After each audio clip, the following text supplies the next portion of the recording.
मैं एक थाने में कांस्टेबल थी। मेरा नाम रीना है। मेरी शादी को 1.5 साल हो गया। मेरा 6 महीने का एक बेटा भी है। पिछले कुछ दिनों से बीमार भी था। मैं उसे उसकी नानी के पास छोड़कर आती थी, मगर उसकी तबीयत संभलने में नहीं आ रही थी। मेरी माँ कहने लगी, अपने बेटे को डॉक्टर के पास लेकर चलो, ना हो कि तुम्हारी नौकरी के चक्कर में बच्चा ज़्यादा बीमार हो जाए और तुम्हारा बड़ा नुकसान हो जाए। मैं अपनी मम्मी की बात सुनकर घबरा गई थी, इसलिए थाने से छुट्टी ले ली। मगर मेरे बेटे की तबीयत ज़्यादा बिगड़ गई थी। जब ही तो वह ठीक नहीं हो रहा था, 3 दिन में उसकी हाजिर गुजारी में लगी रही थी, भगवान से प्रार्थना कर रही थी और उसके लिए क्या कुछ नहीं किया था। मैंने आखिरकार, भगवान ने मेरी सुन ही ली थी। मेरा बच्चा ठीक हो गया था। मैं वापस ड्यूटी पर आ गई थी। मुझे जेल में एक नया चेहरा नजर आया था। मैंने अपनी साथी लेडी कांस्टेबल से पूछा कि उस लड़की का क्या जुर्म है। मेरी साथी बरखा ने जो बताई, उसे सुनकर तो मैं दंग रह गई थी। वह कहने लगी, वे लड़की अपने 3 महीने के बच्चे को मारकर आ गई है। ये शब्द मेरे लिए बर्दाश्त करना मुश्किल था। मेरे सामने उसी टाइम एक ऐसी लड़की थी जो इंसान कहलाने लायक भी नहीं थी। उसकी उम्र लगभग कोई 21-22 साल, चेहरे पर मासूमियत फैली हुई थी। मैं बोली, तुमने अपने बच्चे को क्यों मारा? उसने मेरी बात पर अनसुनी कर दी थी और उदास निगाहों से अपने यहाँ वहाँ देख रही थी। मैंने बरखा से पूछा, इसका जुर्म साबित हुआ कि नहीं? बरखा ने हाँ में सिर हिलाया था और कहने लगी, उसे पूरे मोहल्ले ने रंगे हाथों पकड़ा है। मेरा दिल बदल गया था। तब मैंने खुद से वादा किया था, मैं इस औरत को सजा दिलवाकर ही रहूंगी। मुझे अपने बेटे से बहुत मोहब्बत थी। जब मैंने दूसरे बच्चे की ऐसी दर्दनाक मौत के बारे में सुना तो मेरा दिल चीरता हुआ महसूस हुआ। बार बार मुझे अपने बच्चे की शक्ल मेरे आंखों के सामने आ जाती थी। खैर, मैंने महसूस किया था कि जेल में बाकी कैदी औरतों का भी शबनम के साथ अच्छा रवैया नहीं था। सब औरतें उसे बुरा भला कहती थीं, सब पर उंगली उठाती थीं। वह चुपचाप रहती थी कि मुझे लगा कि वह ज्यादा दिन तक ये सब बर्दाश्त नहीं कर पाएगी और एक ना एक दिन फट पड़ेगी। मगर 2 हफ्ते बीत जाने के बाद भी उसके मुंह से किसी ने कोई बात तक नहीं सुनी थी। वे खाना भी नहीं खाती थी, बस खाली खाली दीवारों को तकती रहती थी। एक दिन शबनम से उसका पति मिलने आ गया था। शबनम ने अपने बच्चे को बड़ी बेरहमी से उसका मर्डर किया था। इस वजह से ये ख्याल किया जा रहा था कि हो सकता है शबनम का पति उससे बदला लेने की कोशिश करेगा। जब ही उन दोनों की मुलाकात के बीच मुझे उन पर नजर रखने के लिए खड़ा कर दिया गया था। मैंने शबनम के पति को देखा तो हैरान रह गई थी। वह एक हैंडसम नौजवान लड़का था। शक्ल से बड़ा ही पढ़ा लिखा और सुलझा हुआ लग रहा था। वह कहने लगा, शबनम, तुमने हमारे बच्चे के साथ कितना जुर्म कर दिया ना। तुम्हें ऐसा नहीं करना चाहिए था। मैं मानता हूँ तुम्हें मुझसे नफरत थी, मगर तुमने उस बच्चे की जान क्यों ली? मेरे कानों में उसकी किलकारियाँ गूंजती रहती है। मैं तड़पता रहता हूँ। एक पल के लिए भी मेरी आंखों के सामने से मेरे बेटे की शक्ल नहीं हटती। मुझे बहुत याद आते हैं। शबनम, तुमने ये सब क्या कर दिया? तुम अगर उसे नहीं पालना चाहती, तो उससे जान छुड़वाना चाहती थी, तो तुम मेरे हवाले करके चली जाती। मैं उफ तक ना करता। मगर तुमने मेरे बच्चे की जान क्यों ले ली? शबनम का पति फूट फूट कर रो रहा था, जबकि शबनम बिल्कुल बुत बनी बैठी हुई थी। ये मंजर देखकर मेरा दिल कटने लगा था। फिर उसका पति बोला, मैं जानता हूँ तुम मोहल्ले के अतुल को पसंद करती हो। उसी की वजह से तुमने अपने बच्चे को मारा था कि मैं फिर तुम्हें डिवोर्स दे दूं और तुम उससे शादी कर लो। मगर तुम्हें ये पता कहाँ था कि वह तुम्हें फिर भी मिल नहीं पाएगा। तुम जेल की सलाखों के पीछे चली जाओगी। अब मुझे बताओ, मैं क्या करूं? मैं कहाँ जाऊं? तुमने तो अपने इश्क के आग में मेरा हंसता खेलता घर उजाड़ कर रख दिया। तुमने मेरा बच्चा मार दिया और तुम अब जेल में बैठी हो, और मुझसे तो मेरा बच्चा और पत्नी दोनों ही छीन गए हैं ना। तो मैं अकेला रह गया हूँ। मेरा दिल बहुत उदास रहता है। शबनम इतनी सारी बात सुनने के बाद भी बिल्कुल चुप थी और कुछ नहीं बोलती थी, जबकि उसका पति ऐसे ही उदासी बातें करता रहा और फिर 1 घंटे के बाद उठकर चला गया। तब मुझे ये सारी कहानी समझ आई थी। एक माँ की आंखों में मोहल्ले के लड़के के इश्क की पट्टी बंध गई थी, जिसकी वजह से वह अपने बच्चे की जान ले लिया था। उसे अपने बच्चे पर जरा भी तरस नहीं आया था। मुझे शबनम से अब ज्यादा नफरत होने लगी थी। मैंने सोचा कि जेल में जो कैदी औरतें उसके साथ सलूक करती हैं, वह बिल्कुल अच्छा करती हैं और शबनम के साथ अच्छा करती हैं। इसी सब के लायक है, जबकि जेल में इन सब की इजाज़त नहीं होती। हमारी ड्यूटी यही होती है। अगर जेल में किसी तरह की बदतमीजी किसी के साथ हो रही हो तो उसे रोका जाए, कैदियों को आपस में लड़ने ना दिया जाए। लेकिन अब मैं शबनम के मामले में बिल्कुल चुप हो गई थी। 2-3 दफ़ा मेरे ही सामने शबनम के साथ कैदी औरतें लड़ने लगी थी, मगर मैंने उन्हें रोकने की कोशिश नहीं की थी। 1-2 औरतों ने तो शबनम की दुर्गति भी बना दी थी, मगर मैं देखती रह गई थी और खड़ी रहती थी। ये सब देखकर मुझे सुकून मिलता था। खैर, काफ़ी दिन बीत गए थे। शबनम भी थक चुकी थी, चुप रहती थी। एक दिन शबनम की मुलाकात करने के लिए एक बड़ी उम्र की औरत आई थी। मैं बहुत हैरान हुई कि अब उससे मिलने कौन आया। उसके बाद कोई भी उससे मिलने नहीं आया था। तो मुझे पता चला कि आज शबनम की माँ उससे मिलने के लिए आई है। मैं ये सोचने लगी, आज से पहले उसकी माँ कहाँ थी? वह अपनी बेटी से मिलने क्यों नहीं आई? खैर, शबनम की माँ अपनी बेटी से मुलाकात करके वापस जाने लगी तो मुझे देखकर रुक गई और कहने लगी, मेरी बेटी का ख्याल किया करो, बहुत मासूम है, उसके साथ बहुत बड़ी ज्यादती हुई है। अब जेल में और औरतें भी उसे मारती पीटती हैं। इस बेचारी की तो कोई जिंदगी ही नहीं रही। तुम मेरी बेटी की हिफाजत करना, मैं भगवान से तुम्हारे लिए प्रार्थना करूंगी। मैं माथे पर बल डालकर बोली, अगर तेरी बच्ची इतनी ही मासूम होती तो अपने बेटे को ना मारती। अपने आशिक के पीछे ये बात सुनकर शबनम की मम्मी के आंखों में आंसू आ गए थे। वह कहने लगी, इतना बड़ा इल्जाम मेरी बेटी पर?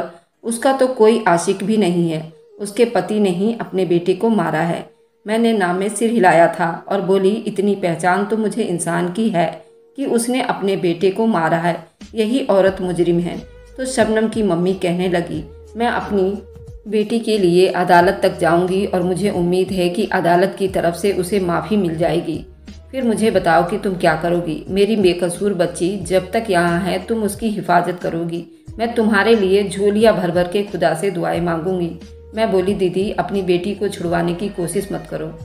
ये तो सिर्फ एक मुजरिम है। मुझे तो यकीन है कि तुम उसको बचाकर उसकी शादी आगे कर दोगी और वहाँ बच्चे पैदा होंगे तो फिर उनको भी मार देगी।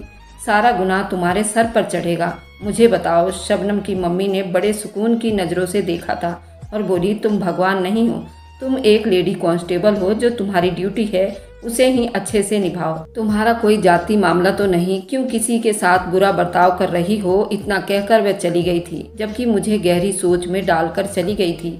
उसकी बात तो सच ही थी। मुझे अपने ड्यूटी सर अंजाम देना चाहिए थी। मुझे किसी कैदी से जाति मामले से क्या लेना देना था? और फिर अगर शबनम की मम्मी सच कह रही थी तो फिर मैं क्या करूंगी? मेरे दिल में अब शबनम के लिए थोड़ी हमदर्दी पैदा हो गई थी। क्या पता शबनम सच में बेकसूर हो। अब अगर कोई कैदी औरत शबनम के साथ बदतमीजियां करती तो मैं जल्दी से उसे रोक दिया करती थी और यही कहती थी, उसके साथ ऐसा दुर्व्यवहार मत करो।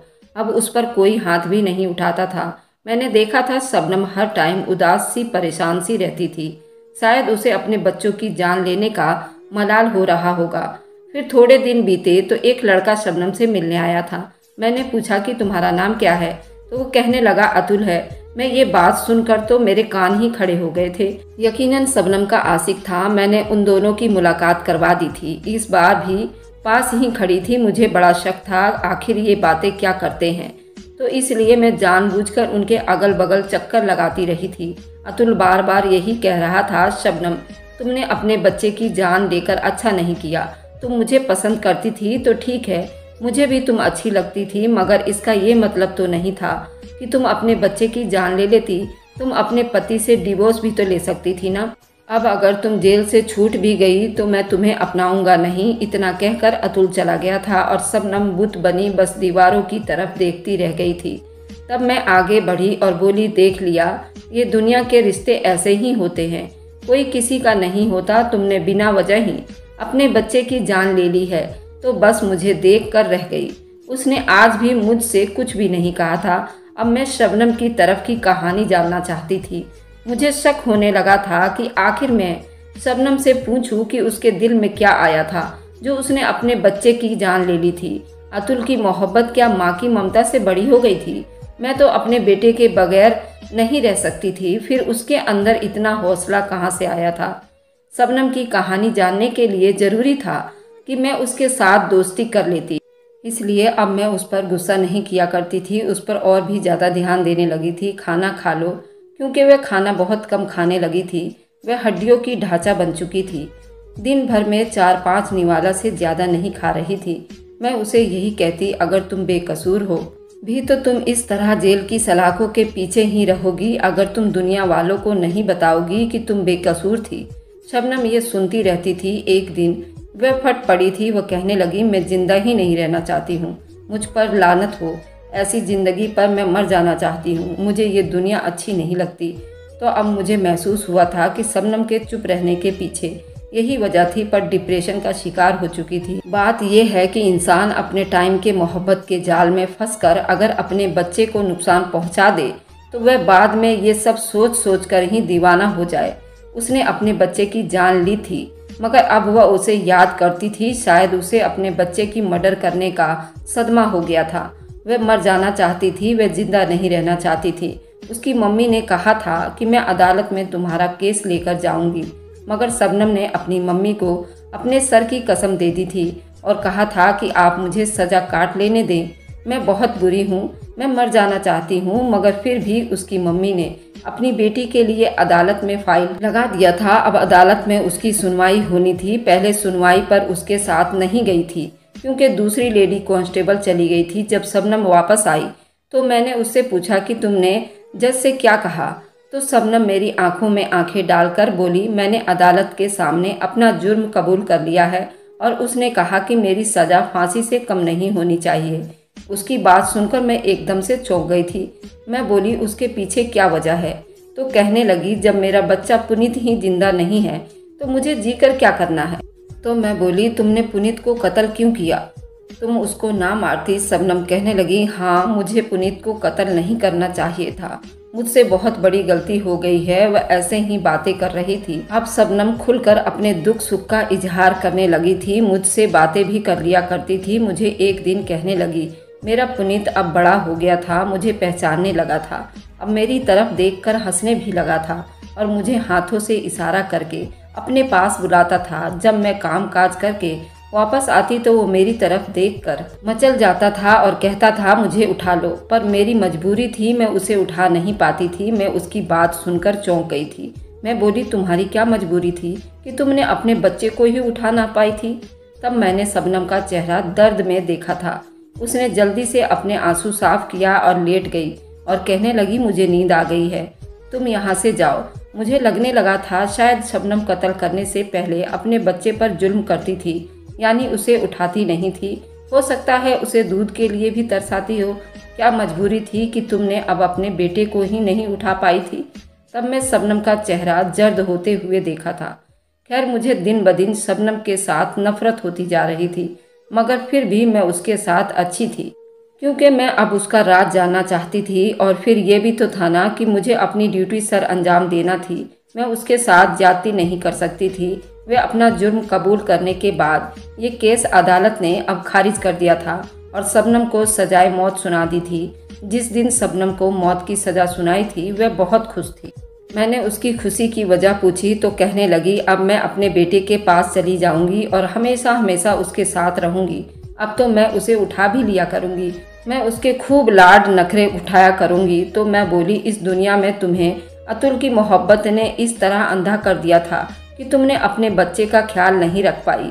तुम्हें क्या लगता है इतना पाप करने के बाद भगवान तुम दोनों को मिला देगा? तो उसने कंधे उचकाते हुए कहने लगी, मुझे मालूम है कि आगे मेरे साथ क्या होगा, मगर मेरी यही प्रार्थना है कि अगले जन्म में मेरा बेटा मिल जाएगा। खैर, शबनम को हाई कोर्ट ने सजाए मौत सुना दी थी। उसके बाद शबनम की मां ने सुप्रीम कोर्ट में उसकी अर्जी लगा दी थी। इस बात पर शबनम आग बबूला हो गई थी। जब उसकी मम्मी उससे मिलने आई तो वह अपनी मम्मी से लड़ती झगड़ती रह गई थी। कहने लगी, आपने ऐसा क्यों किया? आपने मेरे लिए अदालत का दरवाज़ा क्यों खटखटाया? मैं जीना नहीं चाहती हूँ, अपने बेटे के पास चली जाऊंगी और आप हैं कि बहाने बहाने से मेरी सज़ा माफ़ करवाने के चक्कर में है। मम्मी, आप मुझे जाने दीजिए, मैं जिंदा नहीं रहना चाहती हूँ। शबनम की माँ कहने लगी, तुम्हें मेरे सर की कसम है, इस बार तुम अदालत में झूठ नहीं बोलोगी। तुम पर जो बीता है तुम वो एक एक शब्द सच बताओगी। शबनम बस खाली खाली नज़रों से अपनी माँ को देख रही थी। खैर, कुछ दिन बीते। उसके बाद सुप्रीम कोर्ट में उसकी सुनवाई थी। इस बार शबनम के साथ मेरी ड्यूटी लगाई गई थी और दूसरे लेडी कांस्टेबल भी थी। शबनम को अदालत पहुंचा दिया गया था। सुप्रीम कोर्ट के जज ने शबनम को देखा तो पूरा नाम से बुलाया। शबनम अभी भी यही कह रही थी कि उसने ये जुर्म किया है। जज ने शबनम का मेडिकल करवाने के ऑर्डर की थी। उसने कहा कि शबनम के मेडिकल रिपोर्ट मुझे चाहिए। अदालत ने अगली तारीख दे दिया था। मैं शबनम को लेकर वापस आ गई थी और उसका मेडिकल करवाने की तैयारी करने लगी। मैंने शबनम से पूछा कि आखिर ऐसा क्या हो सकता है कि जज को तुम्हारी मेडिकल करवाने की ज़रूरत पड़ गई है। तब शबनम बोली, मुझे मालूम है, मैं ना ही अपना मेडिकल करवाना चाहती हूँ और ना ही ये चाहती थी कि मेरी सज़ा की माफ़ी मिले। मैं सिर्फ मर जाना चाहती हूँ, मुझे जीना अच्छा नहीं लगता। मैं बोली, तुम जिंदगी से इस तरह क्यों मायूस हो चुकी हो, मुझे कुछ तो बताओ। शबनम कहने लगी, मैंने अपनी ज़िंदगी में बड़ी परेशानियाँ झेली है, मैं बहुत कुछ सहा है, इसलिए मैं मर जाना चाहती हूँ। मैंने कहा, हमारे थाने में कई ऐसे केस हैं जिसमें कातिल भी अपनी सज़ा माफ़ी के लिए तड़प रहा होता है और वह चाहता है कि उसे माफ़ी मिल जाए, उसे एक मौका दे दिया जाए। फिर तुम क्यों जीना नहीं चाहती? वह रोने लगी थी। बोली, मेरी उम्र अभी कम है, मैं यहाँ से छूट गई तो शायद मेरे माँ बाप मेरी फिर से शादी कर देंगे। शादी नहीं करना चाहती, मुझे मर्द जात से सख्त नफरत है। मैं बोली, अच्छा ऐसा क्यों है? तो कहने लगी, कुछ साल पहले मेरी शादी हुई थी। मेरा पति अब्बास एक अच्छा इंसान था, हम दोनों एक दूसरे का ख्याल रखा करते थे। वह मुझ पर जान निछावर करता था, सब कुछ अच्छा चल रहा था। फिर उम्मीद से हो गई थी तो अब्बास मेरा भी और ख्याल रखने लगा था। मुझे लगा कि मेरी ज़िंदगी में अब किसी चीज़ की कोई कमी नहीं रह गई। अब हमारे पास हर चीज़ थी, लेकिन फिर हमारी ज़िंदगी में एक तीसरा आदमी आ चुका था जिसकी वजह से हमारा सुकून चैन सब कुछ खराब हो गया था।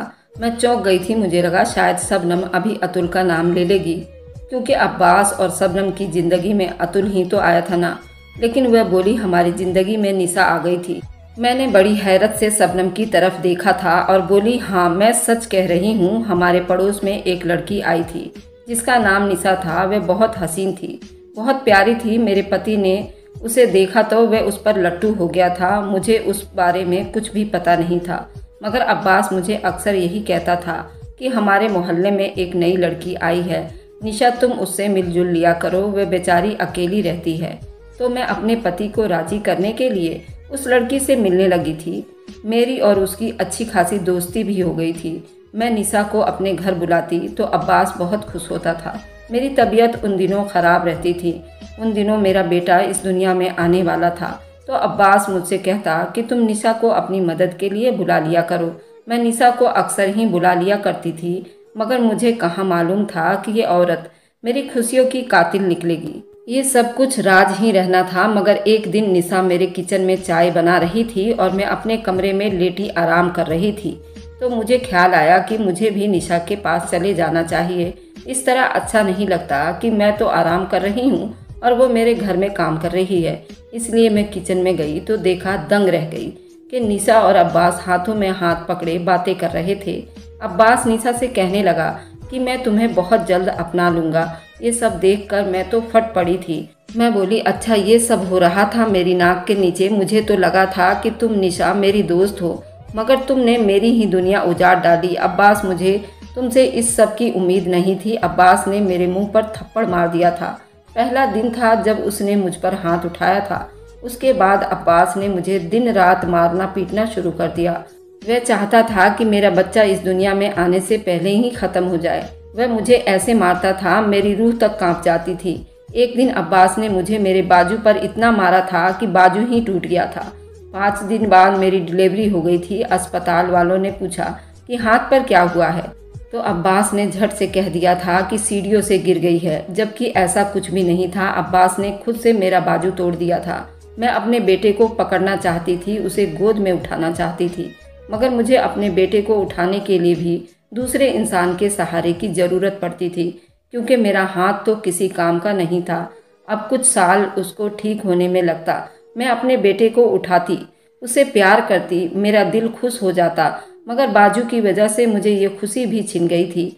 अब्बास सुबह शाम मुझे यही कहता था कि तुम मुझे दूसरी शादी के लिए इजाज़त दे दो, मगर मैं उसे इजाज़त नहीं दी थी, क्योंकि मुझे पता था कि अगर मेरे पति ने दूसरी शादी कर ली तो मेरा और बुरा हाल कर देगा। वह तो अभी मेरा दुश्मन बना हुआ है। अगर दूसरी पत्नी ले आया तो मेरे साथ और क्या सलूक करेगा। बस यही सोचकर सब कुछ बर्दाश्त करती रही। मैं तो अपने माँ से भी अपने पति की शिकायत नहीं की थी। अब्बास बहाने बहाने से मुझे मारता रहता था। कभी कहता था कि खाने में नमक ज़्यादा हो गया है, लेकिन कभी ऐसा कुछ भी नहीं होता था। मुझे अपने बच्चे से मोहब्बत बहुत थी। मुझे यही लगता था कि वह मेरी खुशियों का सहारा है, वह मेरी ज़िंदगी है। अब्बास आजकल बड़े गुस्से में रहने लगा था। वह हर टाइम मुझे मारने को दौड़ता था। एक दिन अब्बास मेरे पास आया और कहने लगा, शबनम तुम मेरे दिल से उतर गई हो। मैं तुम्हें अपनी नज़रों के सामने बिल्कुल नहीं देखना चाहता, मगर तुम्हें बस अपने बच्चे की वजह से बर्दाश्त करता हूँ, क्योंकि वह तुम्हारे साथ बहुत अटैच है। मेरे दिल में ख्याल आया कि क्या पता अब्बास मेरे बच्चे को मुझसे छीन ले और मुझे घर से निकाल दे। ये सोचकर मेरी रूह कांप गई थी। मैं अपने बेटे को किसी सूरत भी खोना नहीं चाहती थी। जब से मुझे मेरे पति ने धमकी दी थी, मैं सारा दिन अपने बेटे को चूमती रहती थी। ये सोच सोच कर रोती रहती थी, अगर अब्बास ने मुझे मेरे बच्चे को छीन लिया तो मैं क्या करूँगी। उसके बगैर तो मैं सांस भी नहीं ले सकती, मैं मर जाऊँगी। खैर थोड़े दिन बाद अब्बास मेरे पास आया और कहने लगा, मैं आज निशा से शादी करने जा रहा हूँ। तब मैं फट पड़ी और बोली, मैं इस सब की इजाज़त नहीं दूंगी। मेरा नहीं तो बच्चे का ही ख्याल कर लो। अब्बास ने मुझे मारना शुरू कर दिया था। फिर अब्बास मेरे बच्चे के झूले की तरफ बढ़ा और उठाकर कहने लगा, देखो अब मैं क्या करता हूँ। उसने बहुत ज़ोर से मेरे बेटे को बेड से नीचे फेंक दिया था। बेड से उछलकर ज़मीन पर गिर पड़ा। उसकी एक सिसकी तेजी से हुई थी। उसके बाद वो पूरी तरह चुप हो गया था। मैं चीखने चिल्लाने लगी थी। भागकर मैं अपने बच्चे के पास जाना चाहती थी, मगर अब्बास ने मेरा हाथ पकड़ लिया था। मेरे 6 माह के नन्हे से बच्चे को मेरी आंखों के सामने दम तोड़ा था। मैं एक तरफ खड़ी थी, मेरे बच्चे ने उस तरफ अपनी आंखें मोड़ दी थी। उसकी आंखों में बहुत शिकायत है, उसके चेहरे पर दर्द के असर दिख रहे थे, उसके लबों पर शिकवा था। मेरे बच्चे की आंखों में फरियाद थी। वह चाहता था कि मैं उसे उठा लूँ, उसको तसल्ली दूँ, मगर मेरे पति ने मेरा हाथ नहीं छोड़ा था। मैं चिल्लाती रही, रोती रही, मुझे जाने दो। मैं अपने बेटे को पकड़ना चाहती थी।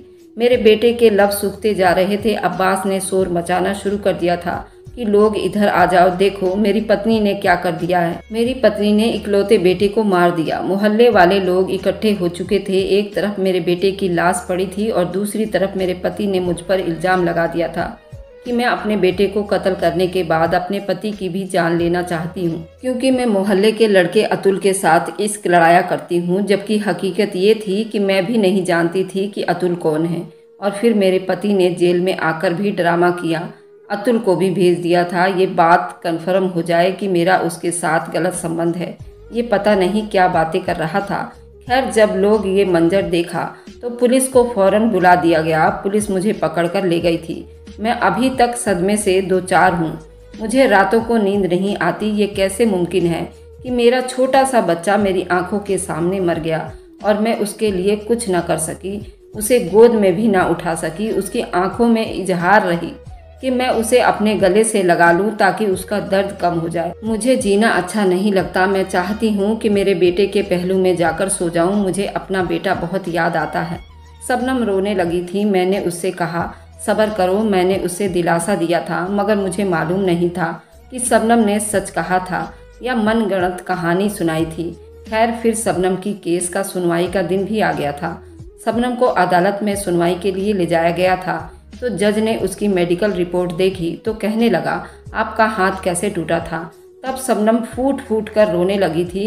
उसने सारी दास्तां सुना दी। मेडिकल रिपोर्ट में ये साबित हो चुका था कि शबनम पर बड़े दिन तक उस पर बहुत अत्याचार होता रहा था। उसके जिस्म की कई हड्डियां टूट चुकी थी। उसके जिस्म पर जख्मों के निशान थे, मगर ये सब कुछ छुपाकर बैठी हुई थी।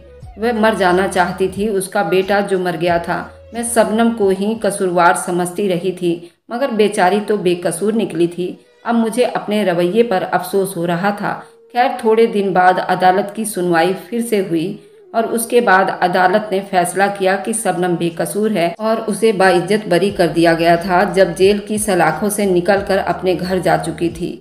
जबकि अब्बास को पुलिस ने पकड़ लिया और उसे सजाए मौत सुना दी गई। शबनम अब भी अपने बेटे को याद करके बहुत रोती थी। मुझे मालूम है उसके साथ बहुत जुल्म हुआ था। मैं तो उसके लिए प्रार्थना करती रहती हूँ। भगवान से। दोस्तों, ये थी आज की कहानी। पसंद आए तो लाइक एंड शेयर कीजिएगा। हमारे चैनल को सब्सक्राइब करना ना भूलें ताकि हर आने वाली वीडियो का नोटिफिकेशन आप तक पहुंचता रहे। Thanks for watching, like and subscribe. मिलते हैं हम अपनी अगली कहानी में। सदा मुझ पर अपना स्नेह और प्यार बनाए रखें। सभी को मेरा प्यार भरा नमस्कार।